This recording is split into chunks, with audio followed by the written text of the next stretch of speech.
Julius Caesar wrote the following of my people, the Celts, about their practice of burning alive criminals and wicker men.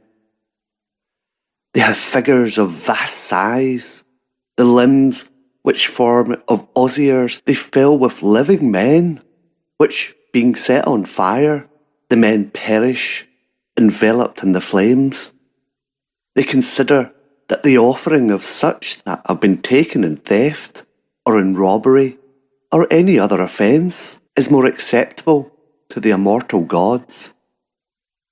The world is littered with accounts of the practice of burning people. In today's episode of the Historical Crimes and Criminals podcast, we'll look at the historical punishment of being burnt alive.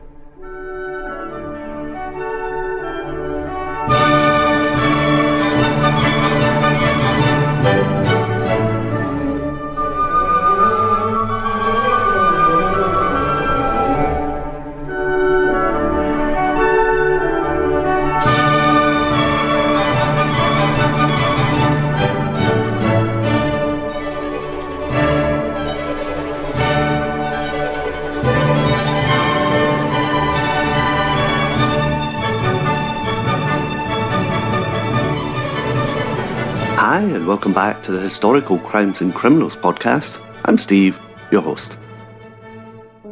When we think of people being burnt alive, perhaps the most famous is Joan of Arc, who was burnt at the stake, accused of heresy in 1431, aged just 19. In Britain, burning at the stake in public was used to punish heresy for both sexes, and for women convicted of high treason or petty treason. Men who were convicted of high treason were hanged, drawn, and quartered, but this was not deemed acceptable for women, as it would have involved nudity. And let's just recap. High treason included such offences as counterfeiting money and coining, the clipping of existing coins to make more, possession of coining equipment, and colouring base metal coins to pass them off as something higher value. Oddly, men who committed these same crimes suffered just ordinary hanging, having first been drawn to the place of execution on a hurdle. Petty treason was the murder by a woman of her husband or her mistress, as they were considered her superiors in law. It's not known when burning was first used in Britain, but there's a recorded burning for heresy in 1222, when a deacon of the church was burnt at Oxford for embracing the Jewish faith so he could marry a Jew. In 1401, the king authorised a statute of heresy, which gave the clergy power to arrest and try those suspected of heresy. The first to suffer under the new act was one William Sautre, a priest who was executed at King's Lynn in 1402. This statute was repealed, but in 1553 burning was reintroduced by Henry VIII's daughter, Mary Tudor, aka Bloody Mary, and 274 burnings of both sexes for heresy were recorded during her 5-year reign of terror between 1553 and 58. In most cases, their only crime was following the Protestant faith. The normal place of execution in London being at Smithfield, an engraving of the period shows that these unfortunates were stood in empty tar barrels at the stake and then had faggots heaped around them. It was not the practice to strangle heretics before they were burnt, so they died slow and horrible deaths, literally being burnt alive. Burning was also in use throughout Europe at this time, and it was particularly favoured by the Spanish Inquisition, as it did not involve shedding of the victim's blood, which was disallowed under the prevailing Roman Catholic doctrine, and because it ensured that the condemned had no body to take to the next life, which was believed to be very severe punishment in itself. It was also thought at this time that burning cleansed the soul, which we consider important for those convicted of witchcraft and heresy. Although many people might associate burning at the stake with witchcraft, it was much less used for that offence in England than other parts of Europe, particularly France, Switzerland, and the Nordic countries. In England, witchcraft was a felony and thus punishable by hanging. Alice Moland is thought to have been the last person to suffer for witchcraft at Exeter in 1684. The last person to be burned as a witch in Scotland was Janet Horne at Dornoch in Rossshire in 1727. Janet had been accused of witching her daughter to make her hands and feet grow into horses' hoofs so that she could ride her. The daughter had a deformed hand due to being shod by the devil. She was also tried but acquitted. She later had a child who exhibited the same kind of congenital hand deformity. A stone at the place of execution commemorates her death. The Witchcraft Acts were repealed there in 1736. Dornoch is near Skye, and it's very famous for its castle, which featured in the film Highlander. But I digress. It's claimed that as many as 200,000 people were burned for witchcraft in Europe in the 16th and 17th centuries. 3 slightly different methods of burning were used. The first consisted of using heaps of faggots piled around a wooden stake, above which the prisoner was attached with chains or iron hooks. The British and the Spanish Inquisition preferred this method as it had the greatest visual impact. This form of burning typically subjects the prisoner to a far more agonising death, as it is some time before the flames reach head level and the suffering is immense. In most cases of treason and witchcraft, the prisoner was strangled first before the fire was lit. In Scotland, the strangling formed part of the sentence for convicted witches. The second method was to tie the condemned to the stake and heap faggots all around them, effectively hiding their sufferings so that they died inside a wall of flames. And this is the method that Joan of Arc died like. It's thought that this method led to a much quicker death because the victim was forced to inhale the flame and hot gases surrounding their faces. The heat of the air causes the lining of trachea to swell up, thus blocking the airway and leading to suffocation within a few minutes. The third method, used in Germany and the Nordic countries, involved tying the prisoner to a near vertical ladder, the top of which was tied to a frame, and then swinging them down onto the fire. Up until 1790, every woman convicted of counterfeiting gold or silver coin of the realm was sentenced to be drawn on a hurdle to the place of execution and there to be burned with fire till she was dead. In England, women who were sentenced to be burnt were allowed by the law to be strangled with a rope before the fire got to them, and thus died in the same way as they would have had by hanging. In some of the later cases of burning, strangling with a cord was replaced with hanging. The stake had a hook or a bracket at the top, from which the woman was hanged until dead, prior to the chain being put around her waist and the faggots lit.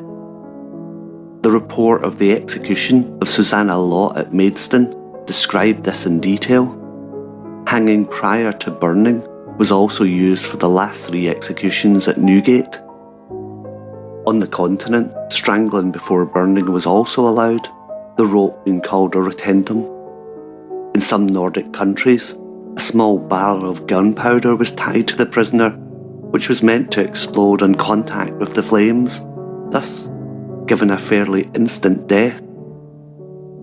If they were neither strangled or blown up, they died from a combination of shock, burning of the lungs and air passages, and smoke inhalation, all of which took a considerable amount of time to kill. and caused extreme pain. Between 1702 and 34, 10 women were burned at London's Tyburn. 2 of these were for petty treason, murder of their husbands, and 8 for high treason, comprising 2 for possession of coining equipment, 4 for counterfeiting, and 2 for coining itself. Barbara Spencer was burnt for counterfeiting on Wednesday, the 5th of July, 1721. Barbara had been a headstrong, rebellious young woman who wanted just to make easy money, and coining seemed to offer it. She was drawn to Tyburn, tied on a hurdle behind a horse, before being strangled at the stake prior to the faggots being lit. The most infamous case was that of Catherine Hayes, and it's certainly one we might cover. She was burnt at Tyburn on Monday the 9th of May 1726 for petty treason, the murder of her husband. She had persuaded her 2 lovers to kill her husband with an axe, a crime for which the 2 men were sentenced to hang. She was dragged on a hurdle to Tyburn, and when she had finished praying, was chastened to a stake by an iron chain around her body. A rope halter was put around her neck, running through a hole in the stake, and the faggots piled all around her. However, when Richard Arnott, the executioner, lit the fire, he found the flames too fierce to allow pull of the strangling rope, so the woman was burnt alive. It was a horrible scene and a horrible death which took a considerable time. Elizabeth Wright was burnt for coining on the 19th of December 1733, although her 26-year-old daughter and accomplice were reprieved. Wednesday the 2nd of October 1734 saw a triple burning at Tyburn of Mary Haycock, Elizabeth Tracy and Catherine Bogle for counterfeiting and possession of coining equipment. This is London's only recorded multiple burning of the 18th century.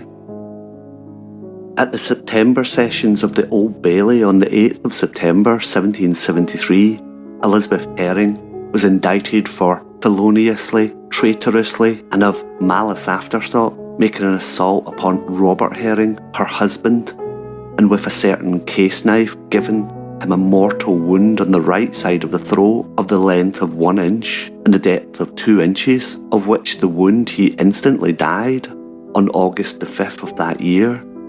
And it must have been horrible words, for the recorder passing on the following sentence to her: "You, Elizabeth Herring, are to be led hence to the jail, and from whence you came, and on Monday next you're to be drawn on a hurdle to the place of execution, where you're to be burnt with fire until you're dead." The sentence was carried out at Tyburn in front of 20,000 spectators on Monday, the 13th of September, 1773.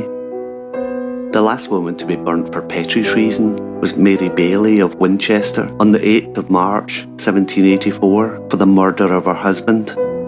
Her co-accused, John Quinn, was hanged first.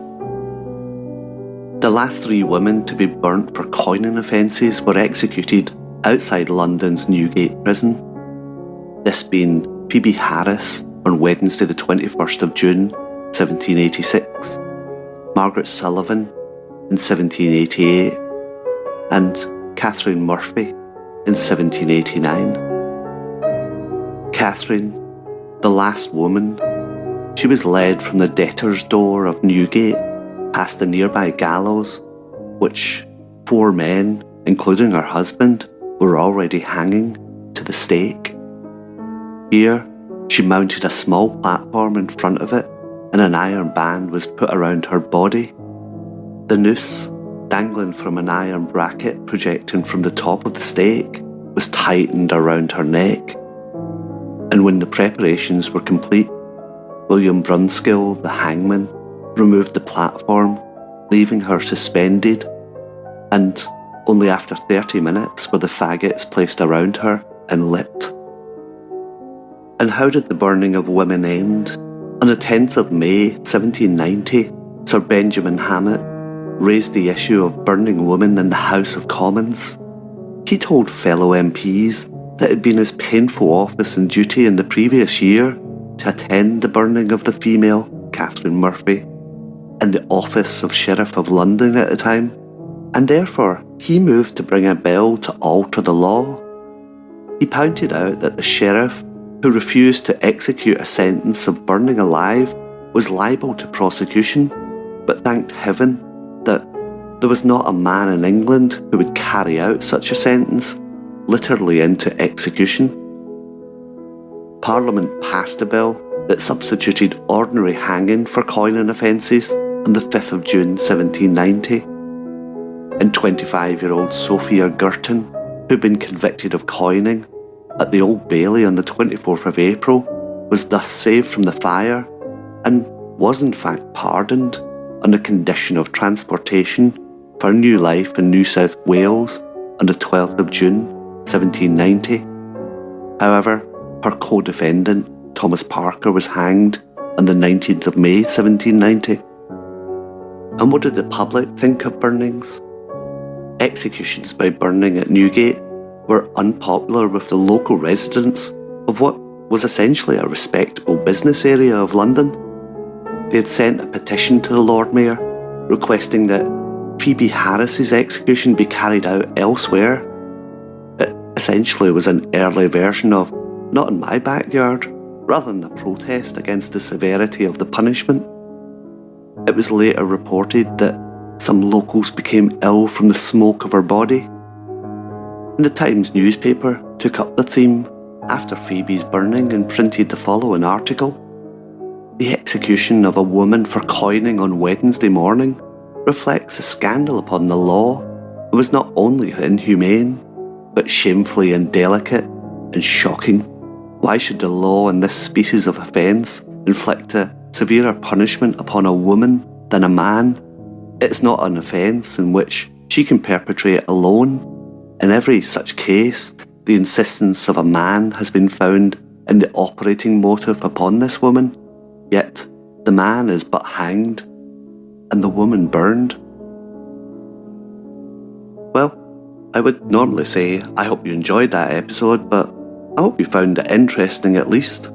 I meant to record this last week, but I had a bit of a sinus infection which I'm still suffering a little bit from, but just on the mend. I'm determined to get back into doing regular episodes, so keep me at my word, and I'll probably see you next week. Bye bye.